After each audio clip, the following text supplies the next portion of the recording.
Chers amis, nous venons de voir que l'intelligence est au service de l'adoration. Cette adoration est une contemplation.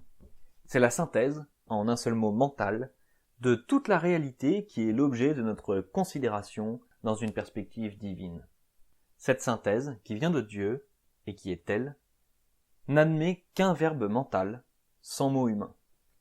Et c'est pourquoi Denis dit « et même n'en rien dire du tout ».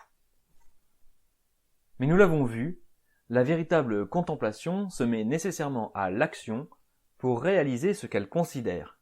Et cet exercice pratique de l'intelligence s'appelle le discernement.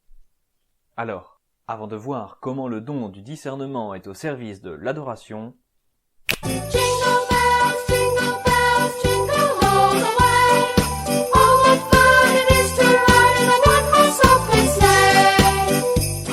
l'adoration de la grandeur de Dieu consiste à reconnaître dans un mouvement de respect et d'admiration l'absolue transcendance de Dieu. Le véritable adorateur reconnaît la souveraineté de Dieu sur lui-même et sur toute chose. Cette adoration, en esprit et en vérité, nous pousse à manifester extérieurement, par nos actes, notre dépendance. Ainsi, reconnaître l'autorité de Dieu, c'est reconnaître qu'elle n'admet ni compromis, ni finauderie. Et cela nous amène évidemment à en supporter les conséquences. Mieux vaut obéir à Dieu qu'aux hommes. Faisant ainsi, nous avançons sur un chemin qui, de notre point de vue, est ténébreux. En effet, sur ce chemin, nous n'agissons pas en fonction de ce que nous comprenons, mais en fonction de l'éclairage que Dieu nous donne. Il nous éclaire le prochain pas à faire, mais n'en donne pas les raisons. Il nous éclaire le prochain pas à faire, mais à 10 pas, qu'y a-t-il? Quelles seront les conséquences? Qu'importe, puisque c'est Dieu qui nous conduit. C'est aussi cela, l'adoration de Dieu. Et c'est sur ce chemin que Dieu nous illumine par le don du discernement. C'est une pédagogie qui nous guide loin des sentiers battus. C'est une école d'intelligence dont nous parle saint Ignace, mais également les pères cappadociens. Vous trouverez en description un excellent article sur ce sujet. Après avoir parcouru ce chemin, nous avons appris non seulement à le parcourir, mais encore pourquoi ce chemin était-il le bon, malgré toutes les apparences. Nous avons alors, dans notre esprit, appris à mieux discerner.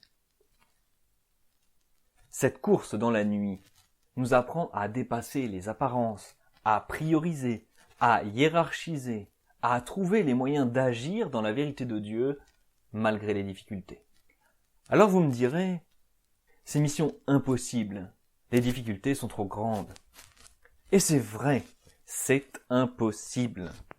À l'homme, oui, mais à Dieu, tout est possible. Et c'est justement la différence entre la vertu et le don.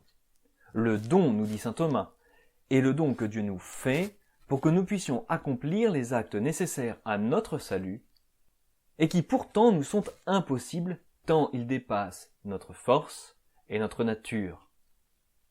Notre force et notre nature dans ce que nous avons à faire et dans ce que nous pouvons comprendre. Sans l'exercice des dons, c'est-à-dire sans faire ces actes héroïques que Dieu réclame de nous, il n'est pas possible de se sauver. Par ces exigences, Jésus-Christ est, nous le disions, ou Dieu, ou fou. Et c'est en montrant sa force dans notre faiblesse que nous témoignons de la vérité du Christ au monde. C'est pourquoi saint Pierre nous invite non pas à discourir, mais à témoigner quand il nous dit « Soyez toujours prêts à témoigner de l'espérance qui est en vous ».